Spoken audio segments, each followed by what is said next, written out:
আমার সাথে একটু মনোযোগ দিয়ে আপনারা শ্রবণ করবেন। ইসলামী সম্মেলনে আমরা এসেছি কোরআন সুন্নাহ শুনে বুঝে আমল করার জন্য। তাই মনোযোগ দিয়ে শ্রবণ করে যাতে আপনার জীবনে বাস্তবায়ন করতে পারেন, তাহলে আপনার কল্যাণ হবে। 1 নাম্বার পয়েন্ট মনে রাখবেন। 1 নম্বরে তাওবার মাধ্যমে, তাওবা করলে পাপ মোচন হয়। তাওবার শারঈ অর্থ হলো যে পাপটি আপনি করেছেন এই পাপটি আর আপনি করবেন না। 2 নাম্বার শর্তে শারঈ অর্থে ওলামা সুন্নাহগণ বলছেন যে পাপটি আপনি করেছেন এই পাপের জন্য আপনি অনুতপ্ত হবেন। এই পাপ যে করেছেন পাপের জন্য অনুতপ্ত হবেন। 3 নাম্বার শর্ত হলো যে এই পাপের দিকে আর আপনি কোনো মুহূর্তে যাবেন না।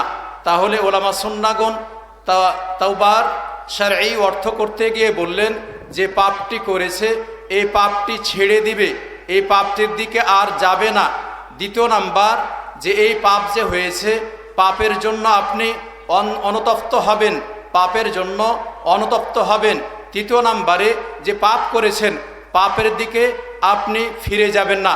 4 নাম্বার শর্ত উল্লেখ করেছেন ওলামা সুন্নাহগণ যে পাপটি দুনিয়াতে একটি পাপ রয়েছে যে পাপটি তাওবা করলেও আল্লাহ সুবহানাহু ওয়া তাআলা ক্ষমা করেন না। সে তাওবা হলো বান্দার হক। কেউ যদি কাউর জমি দখল করেন, কেউ যদি কাউকে অন্যায়ভাবে মারেন, কেউ যদি কাউরের গীবত করেন, কেউ যদি কাউকে তোহমাত দেন, এক কথায় বান্দার কাছে ঋণ নিয়েছেন, তার হক মেরেছেন, এই হকটি অথবা ঋণটি যার কাছে নিয়েছেন তার কাছে ক্ষমা চেয়ে নিতে হবে অথবা সেটি পরিশোধ করতে হবে। যদি না করেন তাহলে আল্লাহ সুবহানাহু ওয়া তাআলা তার এই পাপ এটি মোচন করবেন না। তাই এ মর্মে আল্লাহ সুবহানাহু ওয়া তাআলা বলছেন কুল ইয়া ইবাদিয়াল্লাযীনা আসরাফু আলা আনফুসিহিম লা তাকনাতু মির রাহমাতিল্লাহ। হে নবী তুমি বলে দাও যারা নিজের উপর জুলুম করেছে, যারা নিজের উপর জুলুম করেছে, যারা নিজের উপর অন্যায় করেছে এরা যাতে করে আমার রহমত থেকে বঞ্চিত না হয়, আমার রহমত থেকে নিরাশা না হয়। কারণ আমি আল্লাহ তাদেরকে মাফ করে দেব, তার সমস্ত পাপ রাশি যা আছে সবগুলা ক্ষমা করে দেব। আল্লাহ সুবহানাহু ওয়া তাআলা ক্ষমাশীল এবং দয়ালু।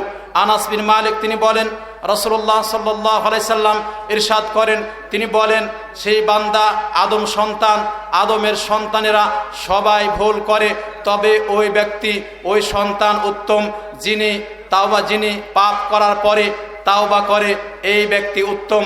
তাই আপনি যদি কোনো সময়তে পাপ করে থাকেন, পাপ হয়ে যায়, তাহলে পাপ আপনাকে ছাড়তে হবে, পাপের দিকে আর যাবেন না।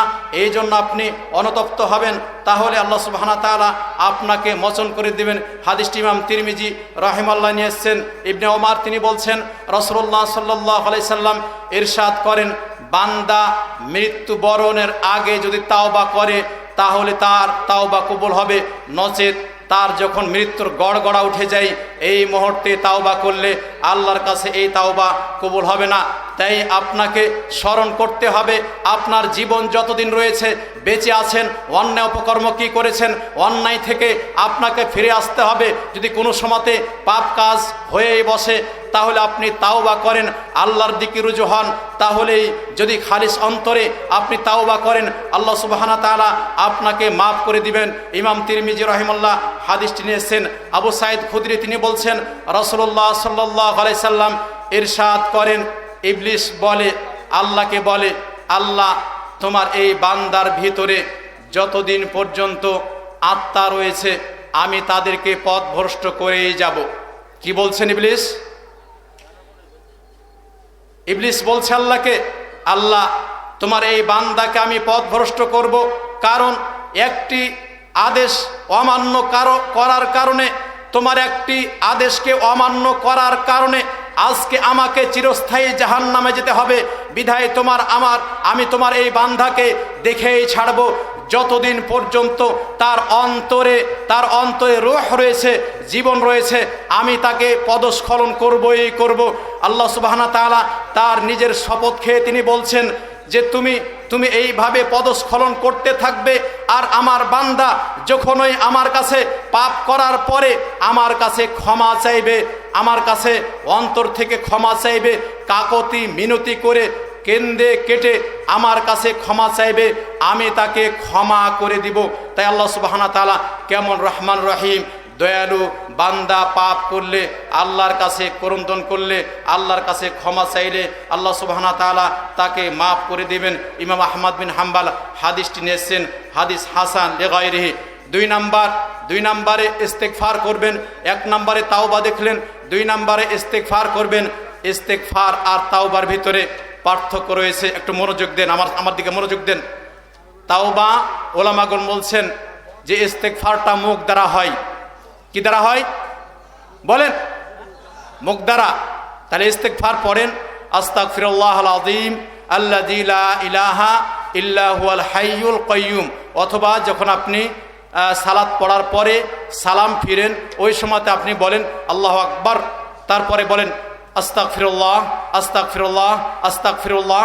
আল্লাহকে বলেন, আল্লাহ তোমার কাছে ক্ষমা প্রার্থনা করছি, ক্ষমা চাচ্ছি, আমি ক্ষমা প্রার্থনা করছি, আমাকে ক্ষমা করে দাও। তাই ওলামাগণ তাওবা আর ইস্তেগফারের ভেতরে পার্থক্য দেখাচ্ছেন।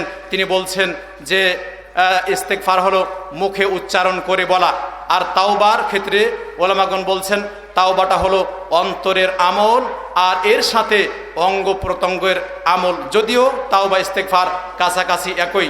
আর একটা পার্থক্য দেখাচ্ছেন যে ইস্তেগফার আপনি করবেন যেটি অতীত হয়ে গেছে, যে পাপটি অতীত হয়ে গেছে, এই জন্য আল্লাহর কাছে আপনি ইস্তেগফার করবেন, ক্ষমা প্রার্থনা করবেন। আর তাওবার ক্ষেত্রে ওলামাগণ বলছেন যে আপনি ভবিষ্যতে যে পাপটি করেছেন আর এই পাপটি করবেন না, এই কয়েকটি পার্থক্য ইনার দেখাইছেন। তাই আপনি পাপ করলে পাপগুলার জন্য অনুতপ্ত হবেন, আর সামনে আপনি পাপ করবেন না, খালি সন্তরে আল্লাহর কাছে তাওবা করবেন। এই মর্মে আল্লাহ সুবহানাহু ওয়া তাআলা বলছেন ফাকুলতু আস্তাগফিরু ইন্নাহু কানা গাফফারা, ফাকুলতু আস্তাগফিরু ইন্নাহু কানা গাফফারা। মহান আল্লাহ সুবহানাহু ওয়া তাআলার কাছে যারা ক্ষমা প্রার্থনা করে, যারা ক্ষমা চায় আল্লাহ সুবহানাহু ওয়া তাআলা তাদেরকে ক্ষমা করে দেন। ওয়ায়ুরসিলিস সামাআ আলাইকুম মিদরারা, এই ইস্তেগফারের কারণে তিনি আসমান থেকে বৃষ্টি বর্ষণ করেন। ওয়া ইমদিদুকুম বিআমওয়ালি ওয়া বানিন, আর তিনি সন্তান সন্ততি বৃদ্ধি করে দেন। তাই আল্লাহ সুবহানাহু ওয়া তাআলার কাছে আপনি ক্ষমা চান, ক্ষমা চাইলে আপনার সন্তান সন্ততি বৃদ্ধি করে দিবেন।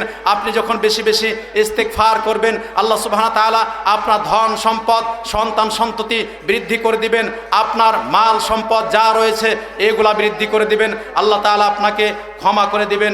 এই মর্মে আবু হুরায়রা বলছেন রাসূলুল্লাহ সাল্লাল্লাহু আলাইহি সাল্লাম বলেন যে এক বান্দা